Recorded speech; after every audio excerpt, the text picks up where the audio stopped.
Hello, everybody. Welcome back to I'm Not Crazy Podcast. Cameron Jones here, along with my co-host, Nicole. So in my last few episodes, we were doing parallel universes in time. Right. I came across a lot of curious cases where people seem to appear out of nowhere. Interesting. So sometimes this seemed like cases maybe of time travel and others of like reality jumps. So it could have fit into those episodes. But I didn't want to just gloss over some of these stories because some of them are fun mysteries. So I figured I would give all these people their own episodes today. Wait, can you kind of elaborate on that? Are these like people that are just that have shown up in different like time periods? Because you know, like how there's like photographs of like people and they're like, this person looks similar to this person, or that person just doesn't belong there. Okay, yeah. No, not so much that. These are just like actual, some of them are folklore cases, some of them are historical things, some are police reports of people who have maybe even who have come from a different time period, or possibly just weird enough that they're from a different universe. And it's just a little hard to clarify. Okay. All right. So the first one we have today is Kasper Hauser. Kasper Hauser was a German youth who claimed to have grown up in total isolation in a darkened cell. Hauser's claims and his mysterious death from a stab wound sparked much debate and controversy over his true identity. Wait, he just got stabbed randomly? He died from an attack. Okay. Theories propounded at the time ranging from hidden royalty to a simple fraud. Let's see if we can find any hidden clues to who Kasper Hauser may have truly been. Okay. But probably not. This is very old and lots of people have looked into it. But we're going to do it anyway. Fun. On the 26th of May, 1828, a teenage boy appeared in the streets of Nuremberg, Germany. He carried a letter with him addressed to the captain of the 4th Squadron of the 6th Cavalry Regiment, Captain von Wessenig. Or Wessenig, probably actually. Sorry, Captain von Wessenig. Its heading read, From the Bavarian border, the place is unnamed, 1812. So that's the heading on the letter. Okay. The anonymous author said the boy was given into his custody as an infant on the 7th of October, 1812. And that he instructed the boy in reading, writing, and the Christian religion. Okay, so knowledgeable. Yeah, but never let him take a single step outside of the house. He's never seen daylight. So he was homeschooled, basically. To the extreme, though. Yeah. The letter stated that the boy would now like to be a cavalryman, as his father was, and invited the captain to either take him into the army or hang him and just kill him. What? Those are the options. Pretty drastic swings there. Yeah. No. You could also maybe just let him go and wander instead of forcing him into... Just either let him join or death. Pretty no drastic. other option. Okay. So there was another short letter enclosed, supposedly said to be from his mother, which was given to the prior caretaker, the guy that... Wait, he was taken in by someone else, so he was adopted regardless, right? So he wouldn't know about his mother. No. So he was an infant, but so he had 2 letters. This boy had 2 letters with him. One was from the person who just abandoned him that said, like, essentially, I've housed the boy, I taught him in this, he's never stepped a foot outside. Right. And then this other letter was just written to his mother, which was given to that caretaker when he was abandoned with him. Okay, so he had those 2 letters with him in hand. Interesting. So it stated that his name was Kasper, and that he was born on April 30th, 1812. Okay. And that his father, a cavalryman of the 6th Regiment, was dead. So in fact, though, this letter was found to be in the exact same handwriting as the first one. Okay. Red flag right there. Yeah, Great. pretty big red flag. Okay. And he even indicates in a line saying, he writes in my handwriting exactly as I do. Like the person that, the second caretaker saying, like, I trained him so well that you may notice that this handwriting is an exact match. So... You know, that kind of just puts a little tingle in my brain saying that... Tingles me other places too. Oh. So... Great. Cool. This has led people to assume that Kasper Hauser may have written the letter himself, both of them. Right. But we'll get into this a little more. Okay. So, a shoemaker named Wickman took the boy to the house of Captain von Wessenig, where he would repeat only the words, I want to be a cavalryman as my father was, and horse, horse! What? Those are the 2 things he says. Okay. So any further demands or questions would elicit tears and cries of, don't know, don't know. So those were the only things he would say. He was taken to a police station. You know, with his sheltered education that he was given, I would think he would be able to shout a little bit more than that. No, again, though, we were going to look a little more into his education. So Okay. He didn't have much of one. I know, but it sounds pretty promising what, he was able to read and write. Yeah, but any religion I'm going to get into this in a second, day. but he only started learning like a couple months ago, as opposed to living in total isolation in a darkened cell his entire life. So hold your opinions before we find out. Hold your more. Horses, as some would say. Okay. He was taken to a police station where he would write his name, Kasper Hauser. He showed that he was familiar with money. He could say some prayers and he could read a little, but he answered very few questions and his vocabulary was, as we said, very, very limited. Wait, how old was he? 16-ish approximately, a teenager, late teens. Okay. Because he could provide no account for himself, he was imprisoned as a vagabond. What's a vagabond? Just a wanderer, just like a bum, essentially. A nomad? Yeah, kind of, yeah. He just jobless, just wander. So at least they didn't hang him or put him in the army. So, you know, that's something. So we spent the following 2 months in the Tower of Nuremberg Castle in the care of the jailer named Andreas Hiltel, almost at Hitler. Close though. Despite what many later accounts would say, he was in good physical condition and could walk well. So apparently there were versions of the story that he was deformed and maybe kind of a hunchback. But he wasn't. He had to walk 90 steps to reach his room. He was physically capable and just was he was a healthy facial complexion, it was said, and approximately 16 years old. But he was heavily and intellectually impaired, it seemed. Okay. The Mayor Binder, however, claimed that the boy had an excellent memory and was learning quickly. Various curious people visit him to his apparent delight. He liked visitors. And he refused all food except bread and water during this time. So he was just eating a prison diet. Okay. So here's where we get Hauser's account of his early life. Yeah. At first, it was assumed that Hauser was a half-wild child of the forest, just someone who lived... feral children. Yeah, raised by wolves situation. No, not my worst nightmare, but such a random worst nightmare. They freak me out. Okay, good to know. Weird. No, it's not weird. Have you ever watched a documentary on feral children? I guess absolutely terrifying. Okay, well, terrifying. I know what we're doing an episode on in the future, though. I guess. But during the course of many conversations with Mayor Binder, Hauser shot down this theory and told a very different version of his past, which he later wrote down in a little more detail. Okay. So according to his story, as long as he could remember, he spent his life in solitary confinement in a darkened cell. He gave the cell's dimension as approximately 2 meters long, 1 meter wide, and a half meter high. So it's essentially a box to lay. It's like a little coffin. It sounds like it's not that high. So 2 meters long. So that's like what? 6 feet. Yeah. And then 1 meter wide and then a half meter high. So like 3 feet tall. Huh. Yeah. Okay. So he was just laying in a box essentially with only a straw bed to sleep on and 4 toys. He had 2 horses and a dog carved out of wood. Okay. So granted, people were smaller back then, but that's pretty tight. And I do need a stiffer mattress, though, so maybe I'll see how straw works on cement for me. So Hauser claimed that he found rye bread and water next to his bed each morning. So probably that's why it's all he wants to eat. Right. At times, the water would taste bitter, and drinking it would cause him to sleep more deeply than usual. So he was getting drugged. Yeah. On these occasions, when he would awake, the straw for his bed would be changed and his hair and nails had been cut. However, Hauser claimed that the first human being he had ever met who visited him was not long before his release from his confinement. Interesting. So almost 15 years in a darkened box without seeing any human or having any contact with anybody. Almost 16 years of being treated worse than an animal, according to him. Yeah. The man took great care not to reveal his face to the boy. So he would just be in this bed all the time? Like this 24/7, he was in So he would soil himself. You'd assume. Or maybe we'll get into it. He might have a bucket. I don't know. But I mean, he wasn't taught anything. He was treated like an animal. Yeah. Interesting. Okay. The man took great care not to reveal his face to the boy. And this man taught him how to stand and walk. Because, again, he was laying all his life, apparently. As well as to write his name. He would have sores on him. You would assume he'd have a ton of problems. Yeah.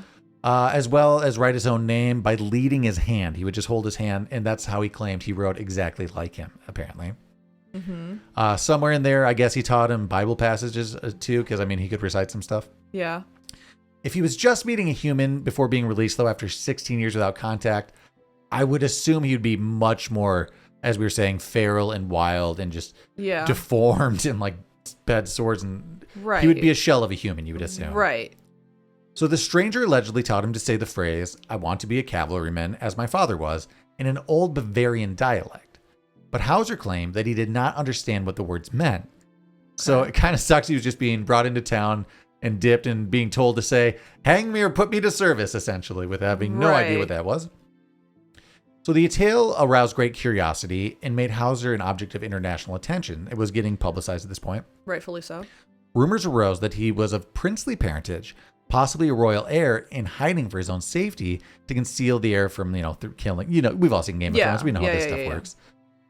So Paul John Anselm Ritter von Feuerbach, what a name. Jeez. Say that again? Paul John Anselm Ritter von Feuerbach, Fun. President of the Bavarian Court of Appeals, began to investigate the case. Okay. Hauser was formally adopted by the town of Nuremberg, and money was donated for his upkeep and education. The town owns the boy now, in kind of a Truman Show situation. Mm-hmm. He was given into the care of Friedrich Dahmer, a schoolmaster and speculative philosopher who taught him various subjects and who discovered his talent for drawing. He was a bit of an artiste. He apparently flourished in this environment, and it was a happy period for Hauser's young little life. Right. Dahmer also subjected him to homeopathy and magnetic experiments. This is where things get a little weird here. Yeah. So we're experimenting on the boy now. Right. As Feuerbach said, when Professor Dahmer held the North Pole of a magnet towards him, Kasper put his hands towards the pit of his stomach and, drawing his waistcoat in an outward direction, said that it drew him thus, and that a current of air seemed to proceed from him. What? The South Pole affected less powerfully and said that it blew upon him. So apparently the North Pole of a magnet is sucking his belly and creating a wind vortex, and the North Pole's pushing him. Again, I'm not sure why we're doing this to the boy. I'm confused. Yeah, but also, what's the purpose of this experiment? I don't know. Holding a magnet to a kid and just saying mystery boy trying mysterious stuff. I don't know, but could it be his belt or pants button possibly being tugged by a magnet? I don't know. I don't know. Okay. We're going to put that aside though. It's fucking weird. On October 17th, 1829, Hauser was found in the cellar of Dahmer's house, bleeding from a wound on his forehead. Okay. He claimed that when he was sitting on the privy toilet, he was on the john, he had been attacked and hurt by a hooded man who also threatened him with the words, "You have still to die before you leave the city of Nuremberg." What? Oh, yeah. Hauser related that he recognized the speaker as the man who had brought him to Nuremberg in the first place, his first caretaker who had just taught him how to, be a human. Right. So possibly that was the letter's inspiration to send him to the army or the gallows. It was just like, kill him or send him somewhere to die quickly, kind of. Maybe that was the intent. Weird again. So as was obvious from the blood trail, they followed it for clues. Yeah. Hauser at first fled to the first floor where his room was. So he went from the privy outside to the first floor. Okay. But then rather than moving to find his caretaker, he had gone downstairs and climbed through a trapdoor into the cellar. So somewhat odd behavior. He went outside to the privy, upstairs to his room, then downstairs to the cellar where he was found. Huh. So alarmed officials called for the police escort to transfer him into the care of John Berbach, a municipal authority. Mm-hmm. The alleged attack on Hauser also fueled rumors about his possible ancestry from Hungary, England, or the House of Baden. So these were all, again, Game of Thrones royal family kind of situations that likely suspects in families of the time. Yeah. So doubters of Hauser's story are in the opinion that he had self-inflicted the wound with a razor, which he then took back to his room before going down to the cellar. So that's what doubters today, not so much at the time, but people today speculate. Okay. He might have done so to arouse pity and thus escape chiding for a recent fight he had had with Dahmer, his current caretaker. Mm-hmm. Who had come to believe that the boy had a tendency to lie. Mm-hmm. Uh-oh. So after being confronted about his lies and inconsistencies with his stories, there was coincidentally an attempt on his life, which got him moved and credibility and sympathy from the public again. Right. On April 3rd, 1830, a pistol shot went off in Hauser's room in the Bierback house, his new caretaker's where he just got moved to. Yeah. His escort hurriedly entered the room and found him bleeding from a wound to the right side of his head, another head wound. Mm-hmm. Hauser soon revived and stated that he climbed on a chair to get some books, and then that chair had fallen, and while he had tried to get a handhold, he had mistakenly torn down a decorative pistol that was on the wall and apparently loaded. Sketchy. What? Yeah, so he's falling backwards, and then he grabbed a loaded pistol from the wall. There are doubts immediately on this one whether the superficial wound was actually caused by a gunshot. Yeah. So some authors associate the incident, again, preceding a quarrel in which Hauser had been approached for lying. So he got caught lying with the new caretaker, and again, he's injured soon after. So the theme of this so far is the caretakers seem to, as soon as they suspect that he's lying, something happens incidentally, and then he sways public opinion. And yeah. Okay. So whatever the case was, the occurrence led the municipal authorities to come to another decision on Hauser, whose initial good relationship with the Bierback family had soured. In May 1830, he was transferred to the house of Baron von and Tucher. Fun names. Again, great titles for these people. Yeah. The Baron also would later complain about Hauser's extraordinary vanity and lies. Mrs. Bierback commented on his horrendous mendacity and art of disillusionment, and called him full of vanity and spite. So we have three accounts. It's just a fucking liar is basically what they're saying. We have three accounts from caretakers now that he was a dick and a liar. Kind of. And problematic. Yeah. Not surprised if he lived 16 years in isolation in a box. But if that is even true. Which it probably isn't based on just his current actions and how he should be, probably, theoretically. Okay. A British nobleman, Lord Stanhope, took an interest in Hauser and gained custody of him in 1831. Okay. He spent a great deal of money attempting to clarify Hauser's origins. In particular, he paid for 2 visits to Hungary, hoping to jog the boy's memory, as Hauser seemed to remember some Hungarian words and had once declared that the Hungarian countess was his mother. He had seen an image or heard her and was like, oh, that's my mom. So this was going off the assumption that he was royalty and that this was the most likely fit for him. Okay. Hauser failed to recognize any buildings, monuments, or anything in Hungary. A Hungarian nobleman who had met Hauser later told Stanhope that he and his son had a good laugh when they recollected the strange boy and his odd behavior. So everyone there doubted. The Hungarian nobility was also like, I don't know about this kid. Right. Stanhope later wrote that the complete failure of these inquiries led him to doubt Hauser's credibility. In December, surprise. So another caretaker. In December 1831, how many caretakers is this guy flying through? We're running to the end of the people who are putting up with this. Okay. In December 1831, he transferred Hauser to Ansbach to the care of schoolmaster named Johann Georg Mehr. Okay. And in January 1832, Stanhope left Hauser for good. And there's a good chance this kid is a fraud. But if he does have some psychological issues, never guessed. The only explanation I can have is that if he was really in isolation, he does have behavioral issues. But again, it should be worse, you'd assume. Yeah. So Stanhope continued to pay for Hauser's living expenses, but never made good on his promise that he would take him to England to start a new life and kind of, adopt him. Yeah. After Hauser's death, which we'll get to in a second, Stanhope published a book in which he presented all known evidence against Hauser. Wait, Hauser died? Remember, we opened with that he died from he dies from a stab wound under suspicious circumstances. Suspicious. So after or his death, self-inflicted, should we say? We'll see. So after his death, which we will get to, Stanhope published a book in which he presented all the known evidence against Hauser, taking it as his duty openly to confess that I had been deceived. Okay. Followers and believers of Hauser, though, suspect that Stanhope had ulterior motives and might have been connected to the House of Baden, one of these royal families. So he was possibly just trying to discredit this boy's story and make arrangements for his future assassination to become easier. That's what doubters. I love the gossip. That's what doubters suspect. Okay. But let's see what you think. Okay. because academics and historians defend him as a philanthropist and a pious man and a seeker of truth. So he likely realized he was being hoodwinked and just wanted to publicly, say, no, he's a liar. Yeah. So the schoolmaster, Meyer, who was a strict and pedantic man, disliked Hauser's excuses and constant lies, naturally. Right. Their relationship was said to be very strained. In 1832, Hauser was employed as a copyist in a local law office. Okay. He still had hopes that Hanwood would take him to England, and Hauser was dissatisfied with his situation, which deteriorated further when his former patron, Anselm van Feuerbach, died in May 1833. Natural causes, or is this... Yeah, nothing weird here. Okay. But this was a grievous loss for him. The authors point out that Feuerbach had lost his faith in Hauser, but Hauser didn't know that, so he kind of assumed still that this was gonna be his possible father figure, maybe. So on December 9th, 1833, Hauser had a serious argument with Mayer.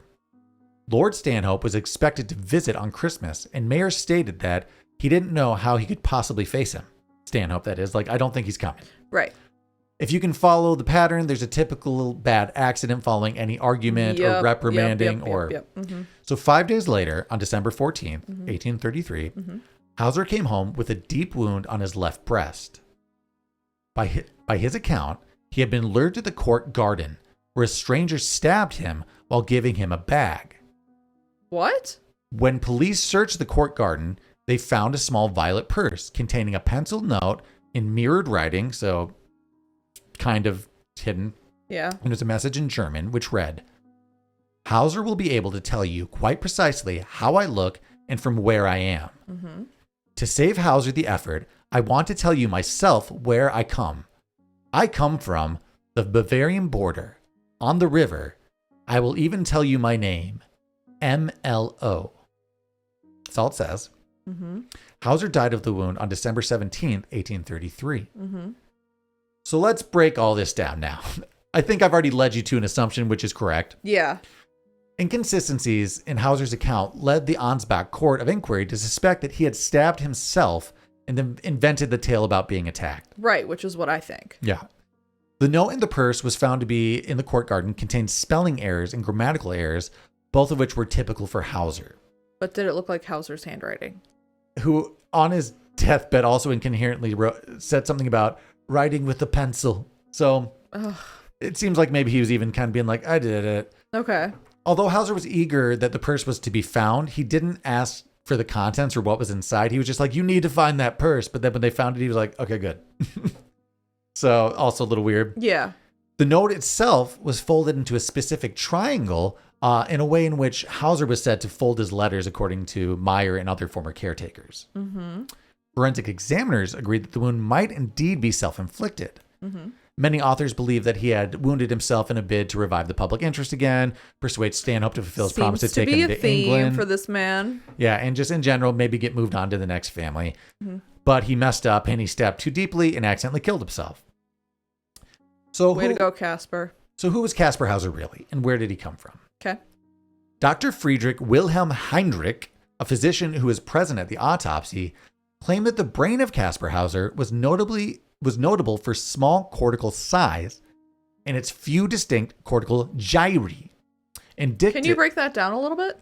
Indicative that he suffered some cortical atrophy, or his brain was little in areas and underdeveloped, he was saying. And there's a good chance that he suffered from epilepsy. Okay.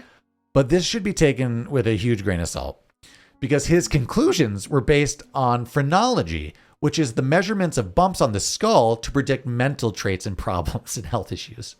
What? This is a doctor who looked at bumps and lumps on his head and said, well, based on these lumps, here's what's going on with his brain. He's got a little brain. He didn't look at his brain at all. He's got a little brain, and I think he had seizures. So let's throw that out. Yeah. Dr. Albert, who conducted the actual autopsy, saw the brain and was there and wrote the official report. Let me see. It was a normal-sized brain. Found no abnormalities at all. It was normal. Great. Who would have thought? Yep. So in 1928, a medical study... Just going to look at someone's head and be like, you know what? I'll admit, this first one really isn't much of a mystery, but it was just a big mystery at the time. You know, It was a huge one. Yeah. So in 1928, a medical study supported the view that Hauser had self-inflicted the wound. I just keep thinking about looking at someone's head and just seeing lumps and bumps. There's also a form of future telling where you look at someone's bare ass that we'll look into. Sylvester Stallone's mother does it. I forget what it's called. Yeah, you look at someone's butt and you can predict their future. Huh. Mm-hmm. We'll look at that someday. We'll break that down. What is this? I don't know. So 1929 medical examinations did an examination of it, and they said it's self-inflicted. He stabbed himself too deeply. 2005, moving now to the future, present time, kind of. Forensic analysis argued that it's unlikely that the stab to his chest was inflicted exclusively for self-damage or suicidal or homicidal intent. Well, I'm sure it wasn't intentional for him to kill himself. That's what I'm saying. So they're saying, like, we don't think he meant to do it, but I think that's what we were all assuming. I think it was just a ploy for intention. Yeah. Okay. So let's wrap him up real quick. Yeah. Hauser's various accounts of the story and of his incarceration included several contradictions, obviously. Right. In 1970, psychiatrist Carl Leonhard stated that if he had been living since childhood under the conditions that he described, he would have not developed beyond the condition of an idiot, and he wouldn't have remained like alive long in that situation of just living, laying in a box. So his tale is full of absurdities, and it's astonishing that anyone believed it at the time. Granted, limited view of psychology and stuff, but still, people were kind of onto him though.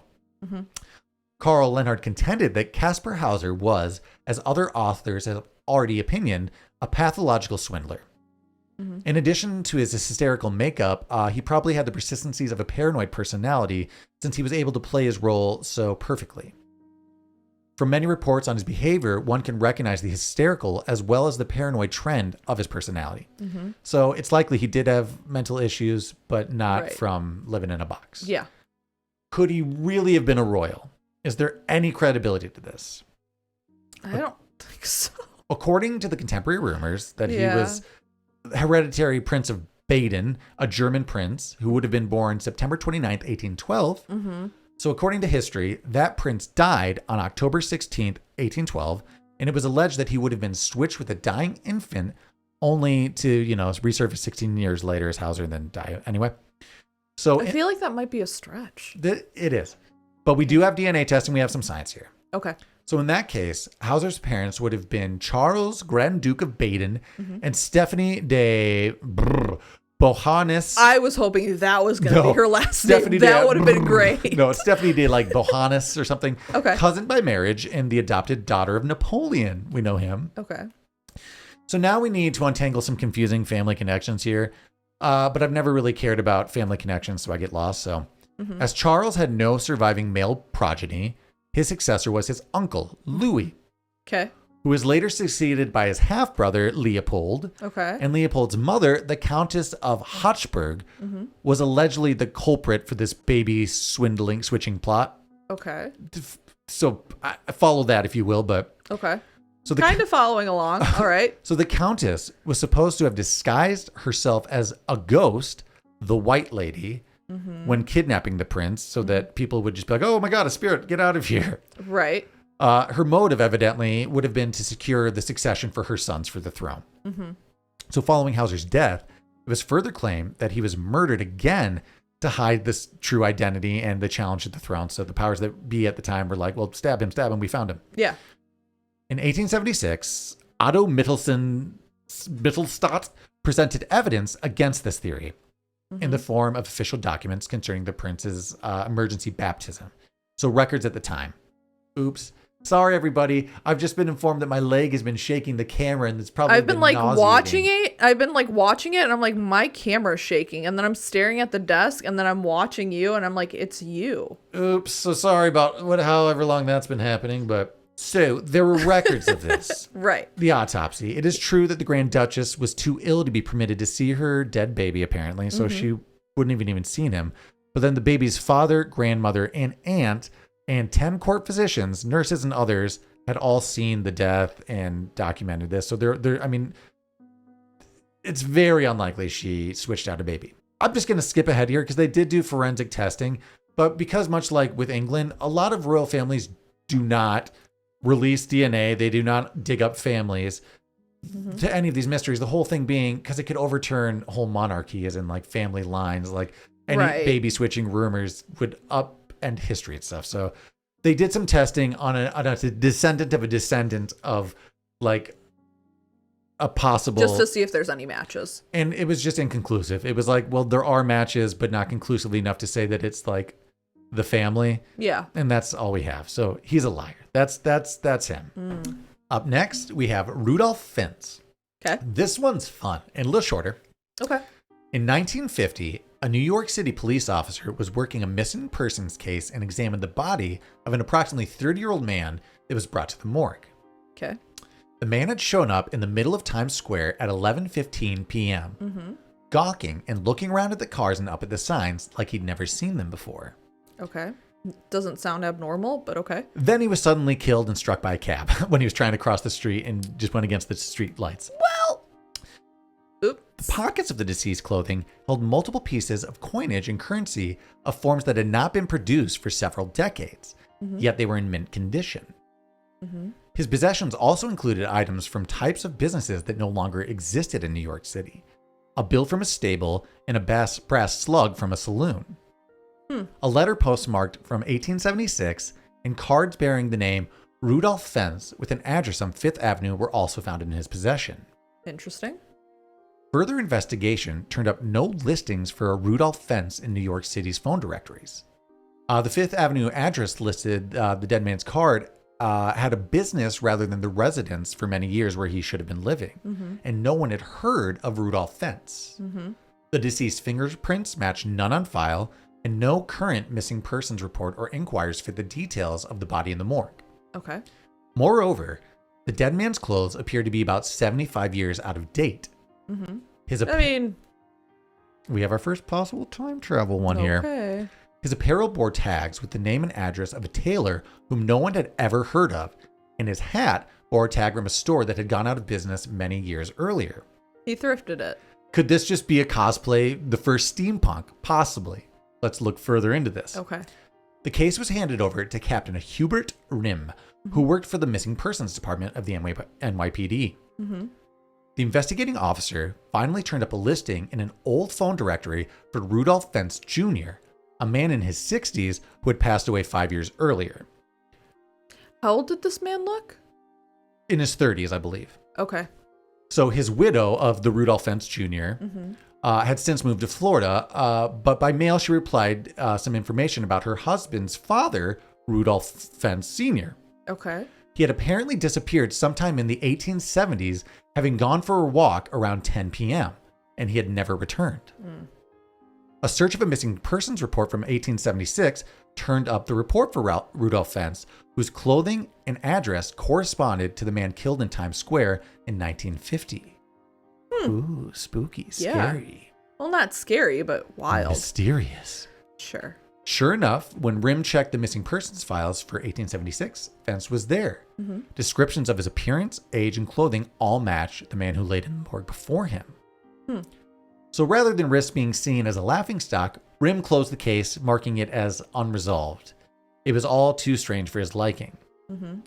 This report from the NYPD captain about the unexplained disappearance and inexplicable reappearance 74 years later of what appeared to be Rudolph Fentz had been reproduced in various forms since 1970 as one of many tales that seemingly confirms the existence of time travel. But if we do a little research, it appears that this story actually isn't true, even though isn't that a good story? It's a good one. Yeah, don't you wish this one was true? Yeah, kind of. So let's look into the truth. In 2000, a folklore researcher, Chris Albrecht, began investigating this story after it appeared in a Spanish magazine portrayed as a factual report. He discovered that the story had originally appeared in the 1972 May-June issue of the Journal of Borderland Research, again as a factual report though. Some digging found that the magazine had gotten the Fentz story from a 1953 book, A Voice from the Gallery by Ralph M. Holland. The following year, he published his findings and was amazed when Pastor George Murphy reached out to correct him and informed him of the actual source material for this story.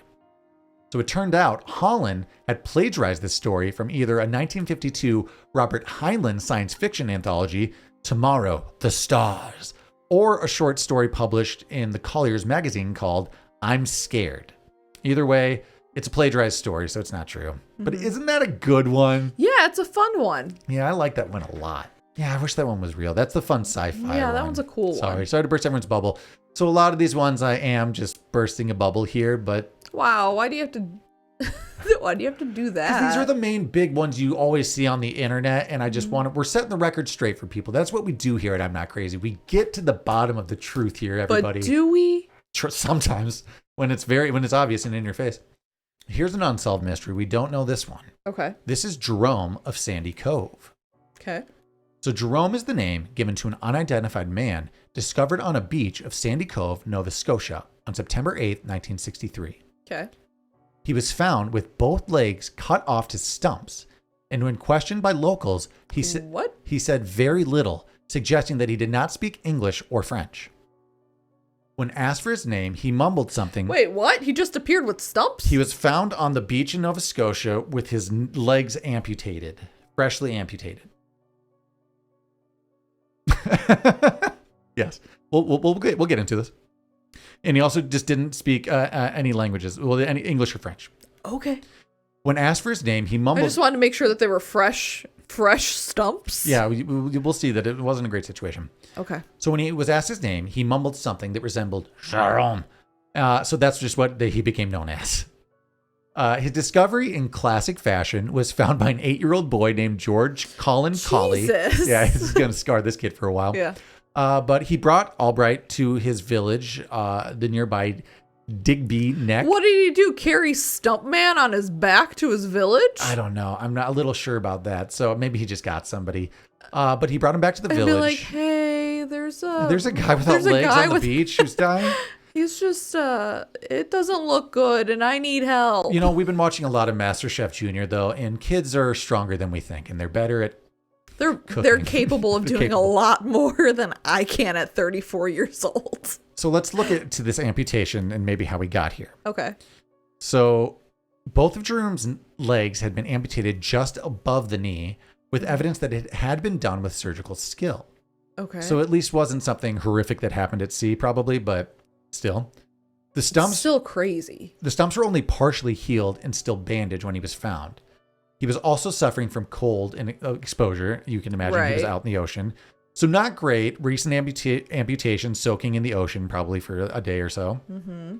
Many people eager to know more about him visited his sickbed and through it discovered that he could not or did not understand French, Latin, Italian, or Spanish, and English, as we said.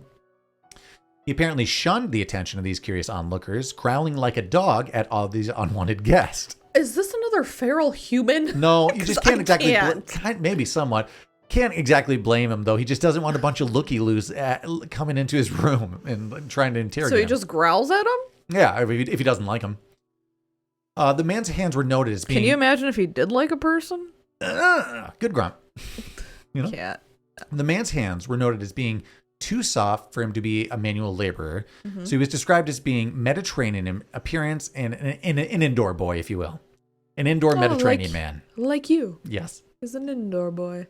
The Albrights struggled to support another mouth to feed, the family of the kid who found him. Mm-hmm. So Jerome was passed from house to house for a while until the Baptist community of Digby Neck decided that his appearance, that he must be a Catholic, and sent him to... He must be a Catholic? They said, well, he looks Catholic, so let's send him to the French community. How does someone look Catholic? I don't know. They're like, we'll claim him.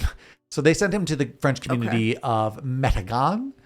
The government of Nova Scotia also donated some special stipends to him. Well, $2 a week to support Jerome.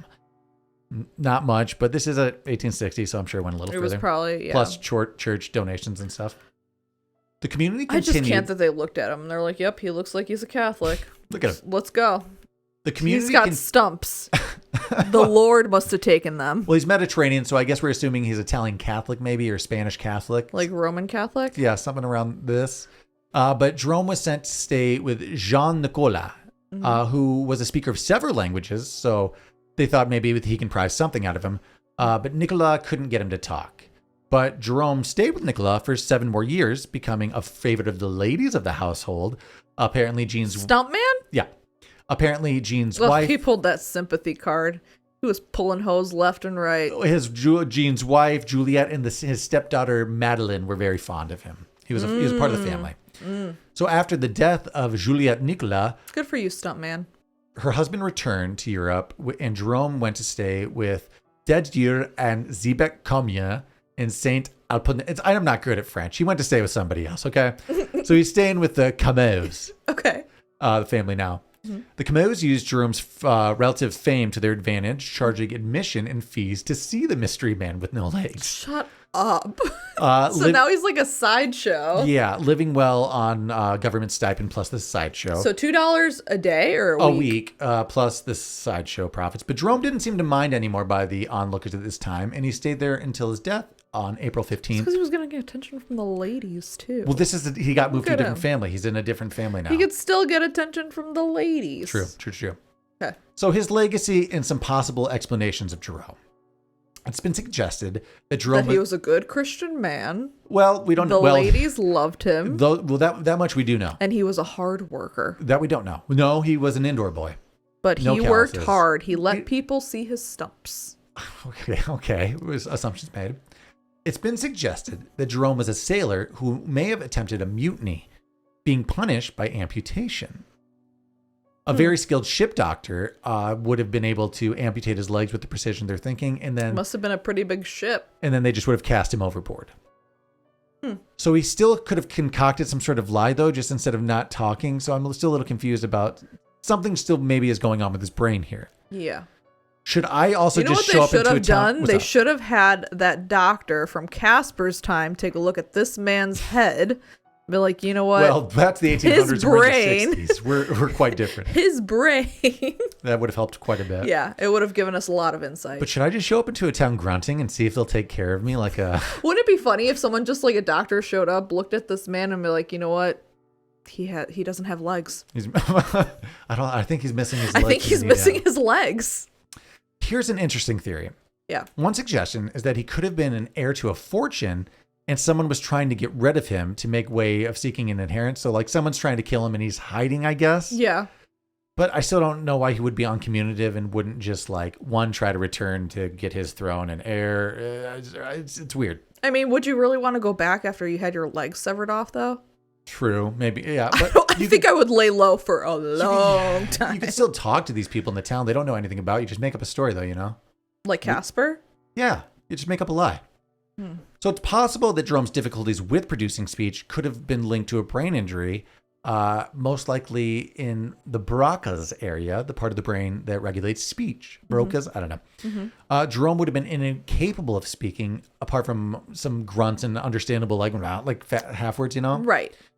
So Jerome's ability to make animalistic noises, but not replicating human language, would kind of fall into this.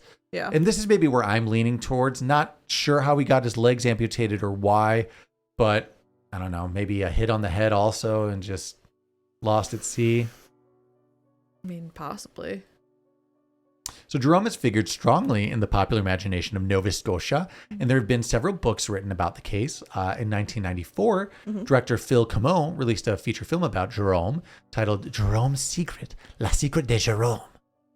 The film starred Dennis Lapalme, a former Canadian paraplegic athlete, and it received 15 awards worldwide. Wow. In 2008, local historian Fraser Mooney Jr. of Yarmouth, Nova Scotia, published a book entitled Jerome, Solving the Mystery of Nova Scotia's Silent Castaway. So in this book, Moody offers a solution to the man's mysterious origins. He reports that on the other side of the bay, in Fundy Chipman in New Brunswick in 1859, so a few years before Jerome appeared in this place, a young foreigner was reported as falling through a river in ice. He developed gangrene in both legs, and due to the accident, they had to amputate him above the knee by a local doctor. Here, he became known as Gambi, probably because on awakening, he kept calling Gamba, Gamba, Italian for leg, leg. So Gambi proved to be a burden for these people of this town of Chipman. A burden? A burden. He couldn't do much. I know, but it was rumored that a passing schooner captain was paid to transport him and ditch him in a nearby town. So the captain could have possibly just sailed to the opposite bay of Nova Scotia where he got to Sandy Cove, and it's like, it's your problem. They ditched him on the beach. Wow. So Mooney's account was controversial. Notable writers. There's just a lot of speculation. Mm-hmm. There are official governments about Gamby, and I think it's. Some people said he was the same person. Some people said he wasn't. So it gets foggy. But what do you think? Who's Gamby? I mean, no one really knows who Gamby is. We're never gonna know who Gamby is. No. He couldn't. But that's just kind of a weird one. Yeah, it's bizarre. It's not so much a mysterious, like, where'd he come from time? Is it a different dimension? It's just, why can't he account for it, kind of? But I don't know. That was an interesting one. Yeah. I believe I have one more for you. Okay. And this is the most interesting one. This has been on the History Channel a lot. More interesting than Gamby? Yeah. This has popped up as different. Does it have a happy ending like Gamby? Doesn't have a sad ending. Okay. This has been on like History Channel for Ancient Aliens, for any sort of conspiracy show. Ugh. A lot of hidden Earth, like it's an interesting. So it's up to your alley, is what you're telling me. Yeah, I like this one. Okay. The Woolpit Green Children. Have you heard of this? It's an old English folklore tale. It sounds familiar. I mean, we'll see if it stirs anything. Okay. So this is possibly the most mystical story and the one that popped up the most on Crazy History Channel shows, like I was saying. Mm-hmm. The legend of the Green Children of Woolpit is about two children of unusual skin color who reportedly appeared in the village of Woolpit in Suffolk, England, sometime around the 12th century. Are we talking about feral children? No. Okay. But possibly from a different world, from inner Earth. We don't know. I was just mentally preparing myself for feral. No, just maybe aliens or different dimension or inner Earth. Okay. The children were said to be brother and sister and were of a generally normal appearance, except their skin color was green. Okay. They spoke in an unknown language and would only eat raw beans. That's just the overlook. Let's get into this. Okay. At harvest time one day during the reign of King Stephen from 1135 to 1154. PM? Yes. Okay. No. Oh my god. Those are years. Oh, I thought we were talking about time. No, we are. Like time in the sense of like a clock. No, I think we're just talking like, old and medieval. So what year? 1135 to 1154. Okay. The villagers of Woolpit discovered two children, a brother and a sister, beside one of the... I'm so dumb. I was like, time of day. It's okay. It's okay. It's okay. The villagers of Woolpit discovered two children, a brother and a sister, beside one of the wolf's pits that gave the village a name. Woolpit, they had wolf pits to catch wolves around. That's how they got their name. Creative. Yep. Their skin was green and they spoke in an unfamiliar language, and their clothing was unfamiliar as well. Ralph of Cogshell reports that the children were taken to the home of Richard de Caen. Richard and William agreed that the pair refused all food for several days until they came across raw beans growing in a garden, which they consumed eagerly. The children gradually adopted to normal food, and in that time lost their green color when they adopted our regular diet. So they were no longer eating green beans. No. So possibly it was just chlorophyll, their diet, who knows? Yeah. It was decided to baptize the children, but the boy, who appeared to be younger than the two, was sickly and died right before or right after the baptism, probably spurring the idea for the baptism. Hopefully after, if you know what I mean. So after learning to speak English... Elaborate on your thoughts, Cameron. The world is dying. So he goes to heaven. Know. So the boy goes to heaven. He's baptized before. Okay.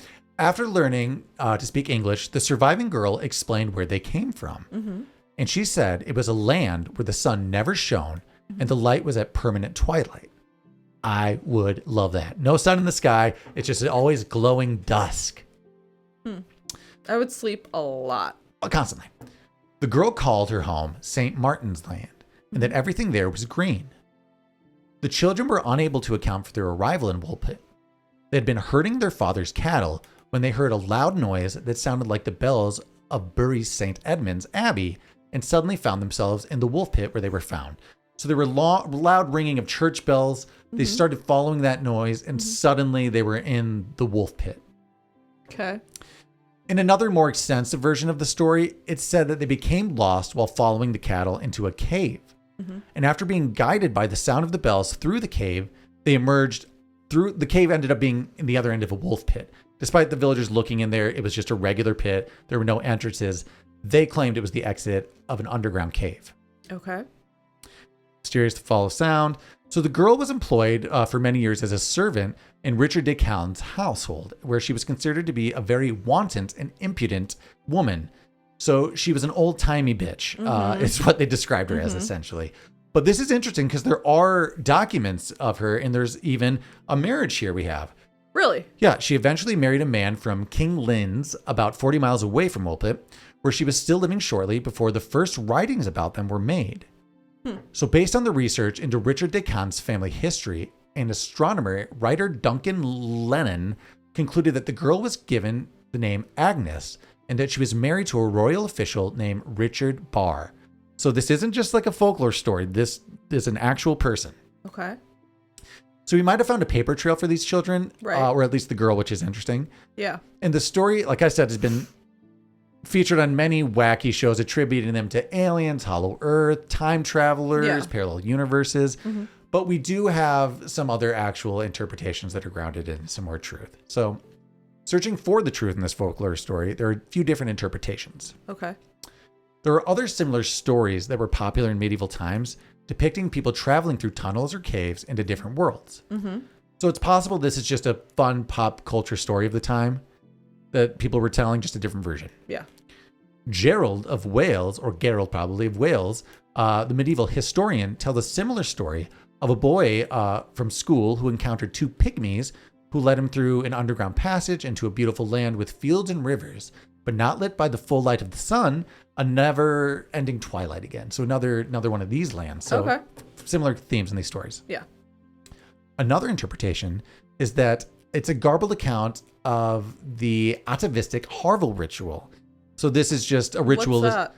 It's the reference to Saint Martin. Okay. It's a feast. It's just an old English feast of Aboriginal tradition, essentially. Okay. It's a folklore associating Saint Martin with the symbol of death, and it's a whole. It's your usual harvest thing, rebirth, kind of stuff. So it's possible this is just some harvest story teaching us a lesson. Now, the eating of the beans has also attracted attention to folklorists because it's been noticed too that the habitual food of the children, of the beans, is the food of the fairies in English tradition and literature. So different things, probably fairy folklore, maybe just that. Fun. But if it doesn't spew from just, old storytelling about death or like a folklore harvest story, are there other interpretations that got lost over time? Probably. In 1998, Paul Harris argued for a down-to-earth explanation of the Green Children in context of a 12th century history. He identifies that they were children of Flemish immigrants who arrived in eastern England during the 12th century and were later persecuted after Henry II became king in 1154. So he proposes that the children's home of Why would they get persecuted? You'll see. Okay. So he proposes that the children's homeland of St. Martin's Land was the village of Fornham St. Martin's, just north of St. Edmunds, so very nearby. Yeah. Where their parents were likely Flemish cloth workers that settled there. In 1173, Fornham was the site and the Battle of Fornham during the civil war between King Henry II and his son, young King Henry. So in this, clever name, rebel forces were led by Robert de Beaumont, together with a large number of Flemish mercenaries. So because of all the Flemish mercenaries that were used, it just had a anti-Flemish impact on the area for a while. So it's likely that these Flemish families were forced from the riverbanks and slaughtered and forced from their lands. So he's saying that there's likely just violence against the Flemish in the area after this because of the battle. Okay. So the children may have fled to Woolpit. They would have been disoriented, bewildered. They wouldn't have spoken English, and they would have dressed in unfamiliar Flemish clothing. And they would have been green. Well, there is something with that, though. It's believed that the children's color could be explained by hypochromic anemia, also known as chlorosis or green sickness, the result of a dietary deficiency, which would turn you kind of green.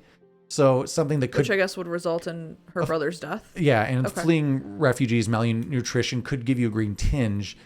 The issue with this, though, that people find problems with the historical interpretation because, I mean, they still would have recognized them as being Flemish. It wouldn't have been an unknown land. I mean, they knew who they were because they were being persecuted. Right. And similar, their greenish color wouldn't have been so mysterious because lots of people in the area would have been they would have been malnourished and suffering the same kind of thing. So that also wouldn't have been like a shock. Yeah, they should have been able to account for all those things. So the other thing is, though, it's proposed that the story may be about racial differences, and it would have allowed writers of the time to obliquely write kind of freely about the Welsh. So they're using creative writing to depict the political environment at the time without outright saying people are being mistreated. Yeah. So interesting. So it's argued that the Green Children are a memory of England's past connection to the indigenous Britons, the Anglo-Saxons, followed by the Norman invasion.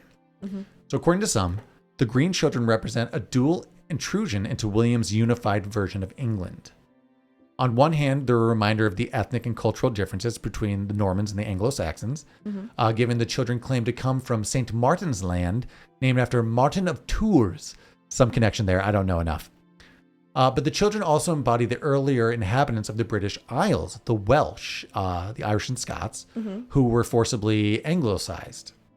So the boy in particular who dies rather than becoming assimilated represents the adjacent world that cannot be annexed. So anotherness that will be perished to endure.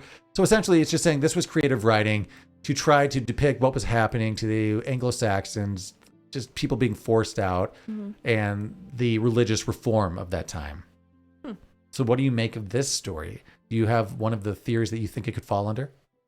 I mean, creative writing would probably be the best way to go about it. You're right. They were probably aliens or inner Hollow Earth. Yeah, no, I think it's the creative writing. Yeah. Yeah, I feel like it's more believable. So these are all the big ones that you always see, especially this one. But I was sad to find that there's really no truth to this. You can kind of get to the bottom of a lot of these stories. Yeah. But it was still interesting. They're fun and they're elaborate. Yeah, and there are plenty more stories with vague origins that you can go out there, but I'm going to call it there for today. Okay. So thanks for listening to people who showed up from nowhere. If you have any mysterious stories or scary tales, make sure to write in I'm Not Crazy Pod at gmail.com. We would love to read it. Yeah, if we have anything, we might be able to make a series out of it, or you can hit us up on social media at I'm Not Crazy Pod. Make sure to like and subscribe, all that good stuff. If you want more content, hit up the Majestic Jam Network, Cool Classics Podcast for movies, Urban Hermit for banter. And until then, we'll check you on the next one. Bye. Bye.